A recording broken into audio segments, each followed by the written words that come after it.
Hello friends, welcome to knowledge academy channel. आज हम लोग जो है वेस्टर्न पॉलिटिकल थिंकर को पढ़ने से पहले चलिए जानते हैं कि आखिर ये पॉलिटिकल थिंकर होते कौन है।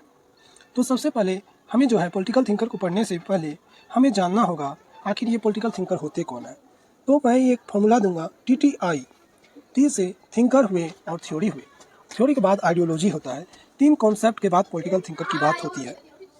तो टी से थिंकर और थिंकर से बनता है थ्योरी, और थ्योरी यूं ही नहीं होता, थिंकर के आइडियोलॉजी से बनता है। तो हम ये देखते हैं आइडियोलॉजी आखिर क्या है। आइडियोलॉजी जो है एक सिद्धांत होता है, जैसे कि हम इज्म लगता है, तो ये एक इज्म क्या है, इज्म आइडियोलॉजी है, इज्म वाद होता है। जैसे सोशलिज्म हमने पढ़ा, मार्क्सिज्म पढ़ा होगा, लिबरलिज्म पढ़ा, टेररिज्म पढ़ा। और ये क्या है, आइडियोलॉजी जब भी होगा वो जस्टिस का काम करेगा। आइडियोलॉजी जो है जस्टिस पर फोकस होगा, आइडियोलॉजी का मेन काम होता है। और ये जो है इसमें क्या है, ये सभी जो है एक सेट ऑफ आइडियाज़ है। और जो है थिंकर जो है दो प्रकार से हम लोग पढ़ते हैं, एक वेस्टर्न थिंकर पढ़ते हैं और दूसरा इंडियन पॉलिटिकल थिंकर पढ़ते हैं। और सबका ये जो है सोशलिज्म, मार्क्सिज्म, टेररिज्म का है, सबका कुछ ना कुछ उद्देश्य होता है, कुछ ऑब्जेक्टिव होता है। अब आप कहिएगा टेररिज्म भी है क्या? हाँ, टेररिज्म भी है। वो गलत फॉर्म में भी हो सकता है और अच्छे फॉर्म में भी हो सकता है। जिस प्रकार हम देखते हैं और मार्क्सिज्म में पढ़े थे, तो उसमें जो है वर्कर क्लास का इमेंसिपेशन किया जाता है। मतलब वर्कर क्लास का किस प्रकार से उद्धार किया जाए, मतलब उनका जो है किस प्रकार से उद्धार करने का, अर्थात तो ये इमेंसिपेशन किस प्रकार से किया जाएगा। तो ये क्या है, ये सभी जो है एक दूसरे से जुड़े होते हैं। और थ्योरी क्या बताता है, थ्योरी हमें बताता है एक्सप्लेन पॉलिटिकल रियलिटी, मतलब ये राजनीतिक का रियलिटी बताता है। रियलिटी या तो आप सभी जानते हैं, रियलिटी जो है इक्वलिटी बेस्ड हो सकता है, राइट बेस्ड हो सकता है, डेमोक्रेसी हो सकता है, साथ ही साथ ये पावर के फॉर्म में हो सकता है, और थ्योरी ऑफ स्टेट के फॉर्म में।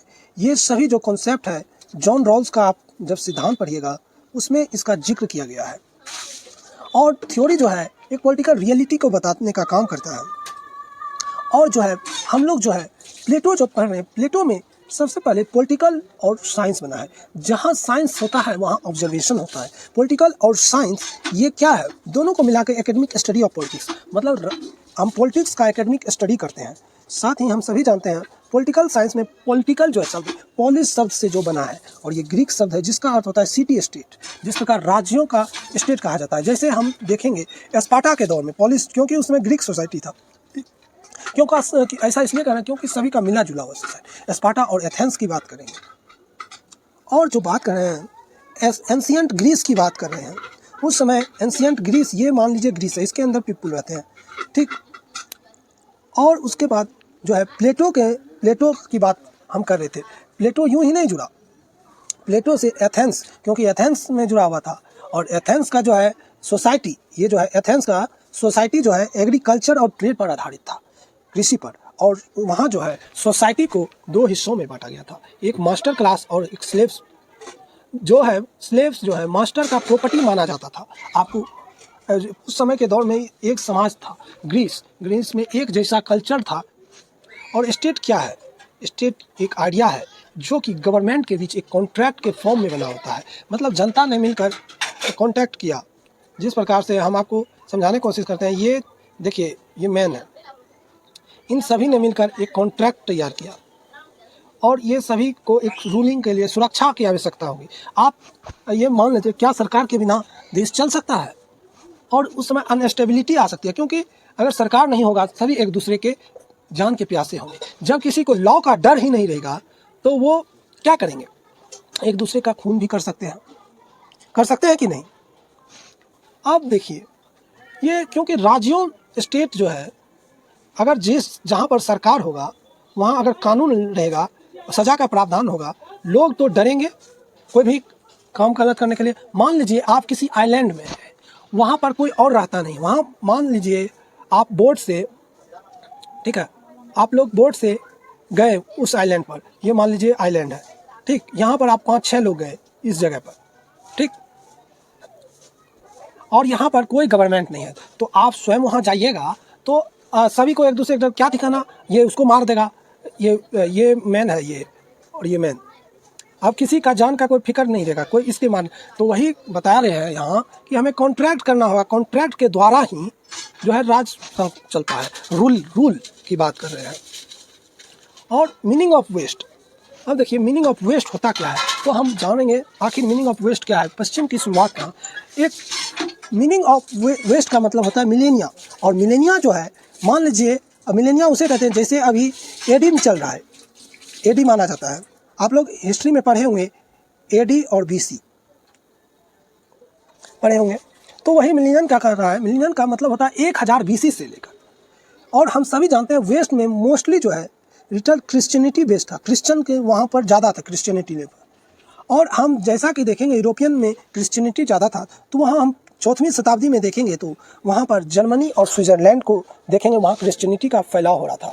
और आप सभी को पता होगा कि भगवान यीशु का जन्म हुआ था यरूशलेम, वहाँ जो है जीडूब नाम का एक जगह था, एक लेवाइथा एक प्लेस है। जैसे ये इंडिया है, यहाँ पर अमेरिका है, और ये जो है न्यूजीलैंड और ऑस्ट्रेलिया है, मान लेते हैं। समय के साथ साथ विस्तार होता चला गया और 5वीं शताब्दी में क्रिश्चियनिटी का फैलाव जो है कहाँ तक पहुँचा, फैलाव आयरलैंड और फ्रांस तक पहुँचा। और 6ठी शताब्दी आते आते ये ब्रिटेन तक पहुँच गया, और 7वीं शताब्दी में आते आते ये नीदरलैंड तक का फैलाव हो गया। और तीसरा जो है कॉलोनियल एक्सपेनिस्ट पावर, और उस समय कॉलोनियल उपनिवेश का दौर था, तो वो अपने आप को आगे करता था, एक्सपेंड करता था। जैसा कि 15वीं शताब्दी में देखेंगे वेस्टर्न वर्ल्ड का एक जनरल रेफर्ट था यूरोप से, जो अफ्रीका हुआ, अमेरिका हुआ और एशिया के कुछ हिस्से। उसके बाद जो है चौथा यूरोपियन एलाइड नेशन, फिर यूरोपियन एलाइड नेशन की बात कर रहे हैं 19वीं से 20वीं शताब्दी में, जब कई कॉलोनी जो है स्वतंत्र हो रहे थे। क्यों ये यूरोपियन एलाइड इसलिए बात कर रहा है, 18वीं से 19वीं शताब्दी में कई जो है अलग हो रहे थे देश। चूँकि हम सभी जानते हैं अमेरिका का भी गुलाम रहा है, अमेरिका गुलाम रहा है ब्रिटेन का कॉलोनिया। उस समय जो है अमेरिका आज़ाद हो रहा था। और कनाडा, ऑस्ट्रेलिया देश, ये सभी महत्वपूर्ण है, ये आपको इंटरनेशनल रिलेशन में भी काम आएगा। और 5वां जो है NATO allied nation, non allied treaty organisation, 20वीं शताब्दी की बात कर रहे हैं आया। और उस समय वेस्टर्न यूरोप और नॉर्थ अमेरिका का 20वीं शताब्दी में जो फैलाव था, आप बात करेंगे वेस्टर्न यूरोप की और नॉर्थ अमेरिका में। और देखिए वेस्ट का मीनिंग जो है 2 अर्थों में हम कह सकते हैं, एक डेमोक्रेटिक और एडवांस इकोनॉमीज का। वेस्ट का अर्थ जो है डेमोक्रेटिक रूप से भी कर सकते हैं और एडवांस इकोनॉमीज की, मतलब अर्थव्यवस्था मजबूत होते जा रही है। और हम सभी जानते हैं कि आगे चल के हम लोग जो है सोफिस्ट का आपने नाम सुना होगा। अब ग्रीस में एथेंस की बात कर रहे हैं, सोफिस्ट आखिर थे कौन? सोफिस्ट जो है फर्स्ट पॉलिटिकल एजुकेशन टीचिंग थे, मतलब सोफिस्ट लोग वो होते थे जो बड़े बड़े राजाओं के बेटे को पढ़ाया करते थे, उन्हें सोफिस्ट कहा जाता था। वो पॉलिटिकल एजुकेशन देते थे, सभी को एजुकेशन नहीं मिल पाता था। और एजुकेशन नहीं मिल पाने के बाद ये जो है प्राइवेट ट्यूटर का काम करते थे, सोफिस्ट एजुकेशन देते थे, पॉलिटिकल एजुकेशन। हम सभी को, आपको लोगों को पता होगा सोफिस्ट जो है प्लेटो के प्रीडेसेसर थे, ठीक। और प्लेटो के गुरु जो है, हम सभी जानते हैं प्लेटो के गुरु जो है सोक्रेट्स थे, सुकरात जिसे हिंदी में कहते हैं।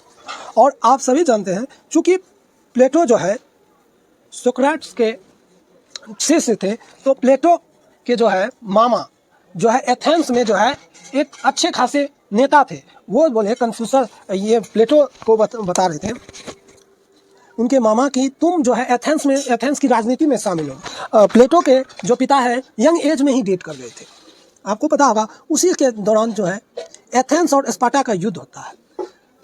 एथेंस और स्पार्टा दोनों जो है मजबूत राष्ट्र थे उस दौर में, और इस दोनों के युद्ध को फेलोपेसियन वार कहते हैं, ठीक। इसमें जो है एथेंस की हार हो जाती है और प्लेटो को बहुत ही ज़्यादा जो है धक्का लगता है। आखिर क्यों हार गया एथेंस? इतना चीज़ कैपेबल था, आखिर क्यों हार गया? उन्होंने पहला कारण जो पता लगा वो करप्शन। आखिर करप्शन की वजह से लोग हारे। करप्शन क्या है? इग्नोरेंट, मतलब अज्ञान के रूप में, कि सीमा पर जो है घूस देने की प्रक्रिया करते थे। ग्रीड, इग्नोरेंट क्यों करते हैं? ग्रीड जो लालच के कारण। और सभी हम लोग जो है आइडियल रूप में जो है चेंज लाना चाहिए। वो बोला आइडियल रूप में रिफॉर्म लाएंगे, चेंज। फिर एजुकेशन में पता लगा सोफिस्ट ही वो कारण है जिसके कारण जो है एथेंस हारा है स्पार्टा के युद्ध से। तो जो है सोक्रेट्स बोलते हैं इग्नोरेंस, मतलब जो अज्ञान के कारण हार गया स्पार्टा। और आगे रेशनैलिटी, तार्किक नहीं था, लॉजिक, और इसमें क्रिटिकल रीजनिंग का बात कर रहा है। हाउ डेवलप, किस प्रकार से किया जाए। तो आपको बताना चाहेंगे जो है विष का प्याला किन्होंने पिया था? सोक्रेट्स ने। सोक्रेट के जो स्टूडेंट थे जो वहाँ एथेंस में रूल कर रहे थे, एथेंस में उनका कहना था युद्ध रूल करे। और जो है आपको इसके पीछे की कहानी आप लोगों को पता होगा। सोक्रेट्स जो है जब ये बोल रहे थे कि सारा जो है हार का कारण जो है सोफिस्ट लोग हैं। आखिर सोफिस्ट क्यों है? सोफिस्ट जो है ऐसा उन्होंने इसलिए कहा कि बता रहा था प्राइवेट टीचिंग की बात, कि वो जो है सिर्फ अपने खास को एजुकेशन करते हैं और सेल्फ इंटरेस्ट। लोग करप्शन आखिर क्यों करते हैं? वो सेल्फ इंटरेस्ट के लिए करते हैं, मतलब व्यक्तिगत तौर पर वो करना चाहते हैं, खुद के करप्शन के लिए करते हैं, अपने परिवार के लिए करप्शन करते हैं। और उनके अनुसार जो है पॉलिटिकल एजुकेशन है क्या सोफिस्ट के अंदर? सोफिस्ट के अनुसार जो है, तो जैसा कि हमने आपको पहले बताया, पॉलिटिकल एजुकेशन जो है रूल है गुड लाइफ का। आखिर लोग क्यों करते हैं? गुड लाइफ के लिए, पावर के लिए, आप पावर चाहिए, प्लेजर के लिए, वेल्थ के लिए, धन के लिए। ये सभी जो कारण है पॉलिटिकल एजुकेशन की पढ़ाई, क्योंकि उस दौर में जो सोफिस्ट लोग वही पढ़ाते थे अहम की बात, मतलब खुद के बारे में ही सोचने की बात पढ़ा देते थे। और इस बारे में जब सोक्रेट्स ने क्रिटिसाइजमेंट किया तो वो वहाँ की सोसाइटी जो अप क्लास थे, रूलिंग सोसाइटी थी, वो कह रहा है ये देश के खिलाफ काम कर रहा है। अब उसके मन में फायदा होगा कि नहीं, कि आखिर वो ऐसा अगर करेगा तो जनता जो है विद्रोह कर सकती है। तो हम बात कर रहे थे अभी सोक्रेट्स का। सोक्रेट्स जो है जब ये सब बोला, आपको लोगों को पता होगा ग्रीस में उस दौर में उस समय जो है मेले का आयोजन किया गया था। और मेले का आयोजन किया गया था तो वहाँ जो सिस्टम था कि कोई भी पवित्र महीना में किसी को फांसी की सज़ा नहीं दी जा सकती थी, क्योंकि जो है सोक्रेट्स जो है अपना एडवोकेसी खुद किए थे, अपनी वकालत, लेकिन वो हार गए। लेकिन इनके स्टूडेंट जब उनको फांसी की सजा हुई, तो मैं आप लोगों को बता रहा हूँ एथेंस में उस दौरान जो है, जैसे अभी हाल ही में जैसे हमारे देश में दीपावली का त्यौहार आता है कि हाँ किसी को इस दौरान फांसी नहीं दी जाएगी, जब ये खत्म हो जाएगा तब उन्हें फांसी दी जाएगी। उसी प्रकार से एथेंस में इस प्रकार का जो नियम था। तो स्टूडेंट जो है सोक्रेट्स के आए, उन्होंने कहा कि जैसे कोई टेरिटरी है, टेरिटरी क्या होता है? सीमा। तो उन्होंने कहा उनके स्टूडेंट ने, हमने सबसे बात कर ली है, आप बस तैयार रहिए यहाँ से जाने के लिए। आपको एथेंस नहीं शोभा देता है, आपके लायक नहीं है एथेंस आपके लायक नहीं है। तो उन्होंने पूरी तरह से नकार दिया, क्योंकि वो कहे कि हमारा जो विश्वास है एथेंस के लॉ पर है। लॉ सबके लिए है, अगर हम तोड़ देंगे, क्योंकि इन्होंने समय दिया, यहाँ के लॉ ने ही हमें दिया खुद से एडवोकेसी करने, अपना वकालत करने के लिए। आखिर मैं हार गया दलील, तो वो क्या सोचेंगे कि इन्हें हार गया तो ये इनको विश्वास नहीं है। तो इसी कारण लॉ जरूरी है, लॉ रहने के लिए। इसी कारण उन्होंने कहा लॉ को ब्रेक नहीं करना है, लॉ सबसे जरूरी है। लॉ जरूरी है क्योंकि ये और लोगों को इन्फ्लुएंस करता है, क्योंकि लॉ पर भरोसा है, कानून। और जब ये स्टोरी था तो देख सकते हैं सोक्रेट्स ने किस प्रकार से लॉ को प्रमुख माना। भले ही वो हार गए, लेकिन वो भागने वाले नहीं थे, क्योंकि ये संदेश जाएगा समाज में गलत की रूल को ब्रेक करना है, तो ये संदेश नहीं जाना चाहिए। और आगे जो है सोक्रेट्स का हम पढ़ेंगे। सोक्रेट्स ने बताया शिष्य कि वर्ल्ड जो है, विश्व जो है, दो प्रकार का है, एक मेटेरियलिस्टिक वर्ल्ड और स्पिरिचुअल वर्ल्ड। स्पिरिचुअल वहाँ धर्म से नहीं है, और यहाँ देखिए मेटेरियलिस्ट क्या है, प्लेजर है। प्लेजर क्या? प्लेजर हमें कहाँ से एहसास होता है? सेंसरी ऑर्गेन से। वो कहाँ से होता है? आई से, टेस्ट से, आई आंखों से हम देखते हैं, आई विटनेस टेस्ट करते हैं, टच करते हैं, तब वो सेंसरी, तब हमें सुखद का एहसास होता है। तो हम जानते हैं स्पिरिचुअल वर्ल्ड। और स्पिरिचुअल वर्ल्ड क्या है? वर्ल्ड ऑफ आइडियाज, मतलब आपके आइडिया में वर्ल्ड छुपा है, एक ठाउट है, आपके विचार हैं। और हम सभी जानते हैं, और या आप लोग पढ़े होंगे, सोक्रेट्स जो है अपने स्टूडेंट के सामने जो है डायलॉग के फॉर्म में सवाल डालते थे। वो कहते थे कि पहले तुम खोजो आखिर ये क्या है, तुम्हारे मन में क्या है। वो जब उनको उजागर करते थे तब उनको अच्छे से समझाते थे। जब स्वयं भी स्टूडेंट जो है खुद से सवाल ढूंढेगा, खुद से सवाल का जवाब ढूंढने की कोशिश करेगा, तो वो बेहतर समझ पाएगा। तब सोक्रेट्स उनको समझाते थे। इस तरह का वहाँ एक फॉर्म था, डायलेक्टिक फॉर्म। डायलेक्टिक क्या है? सोल क्या? ट्रू नॉलेज है, आत्मज्ञान, खुद के बारे में कैसे जाने, इन सबों के बारे में बात की गई है। और हम पढ़ेंगे आखिर सोक्रेट्स क्या है? सुकरात, फादर ऑफ फिलोसफी। इन्हें फिलोसफी के फादर के रूप से नवाजा गया, इन्हें जाना जाता है। और सोक्रेट्स के शिष्य जो थे प्लेटो क्या थे? प्लेटो जो है पॉलिटिकल फिलोसफी के फादर कहे जाते हैं। उनके बाद प्लेटो के शिष्य जो अरस्तु थे, Aristotle, father of political science. अब देखिए पॉलिटिकल साइंस के पिता एरिस्टोटल है, क्योंकि साइंस जो शब्द जुड़ा है, साइंस क्या है, सेट ऑफ आइडियाज कह सकते हैं, ऑब्जर्वेशन कह सकते हैं। सोक्रेटिस ने अपनी थ्योरी दिया, थ्योरी ऑफ नॉलेज, जिसमें सोफिस्ट का क्रिटिसाइजमेंट करता है। सोफिस्ट को मैंने आप लोगों को पहले ही बता दिया, आखिर सोफिस्ट होते कौन थे। सोफिस्ट वो लोग होते थे जो रूलिंग क्लास को एजुकेशन प्रोवाइड कराते थे, टीचिंग देते थे। आखिर थ्योरी ऑफ नॉलेज का क्या ऑब्जेक्टिव था? इसका ऑब्जेक्टिव था गुड लाइफ और वर्चुअस लाइफ किस प्रकार से जिया जाए। जैसे देखिए सोक्रेटिस का एक फेमस क्योट्स है, आप लोग इस्तेमाल कर सकते हैं, I know that I know nothing, मैं जानता हूं मैं कुछ नहीं जानता। देखिए सोक्रेटिस ने कितनी बड़ी बात कह दी कि मैं जानता हूं लेकिन मैं कुछ नहीं जानता। और नॉलेज क्या है? Knowledge is source of virtue, we can not live to good life without knowledge. मतलब ज्ञान जो है वर्च्यू का एक सोर्स है, आत्म का वर्च्यू, और we can not live good life, और हम जो है इसके बिना नहीं। गुड लाइफ क्या है? रिक्वायरमेंट, इनलाइटमेंट, प्रबोधन ऑफ सोल, खुद का विकास। विदाउट नॉलेज हम खुद का विकास जो है बिना ज्ञान के नहीं कर सकते। ओके जैसा, और क्या है? Knowledge is a source of virtue, virtue मतलब गुण, मेरिट्स। नॉलेज जो है स्रोत है वर्च्यू का। That state will be virtuous state which is rule by knowledge. और जो है राज जो है धार्मिक राज पर रूल क्या कब कर सकते हैं? नॉलेज पर। When reality get connect with your regional spark, जब जो है सच्चाई रीजनल तौर पर कनेक्ट होता है एक दूसरे से, तब स्पार्क होता है। When you start feel sorted, जब आप सॉर्टेड महसूस करते हैं। Thank you. अब मिलते हैं अगले वीडियो में अगले पार्ट के लिए। धन्यवाद। धन्यवाद। जय हिंद, जय भारत, वंदे मातरम। जय हिंद।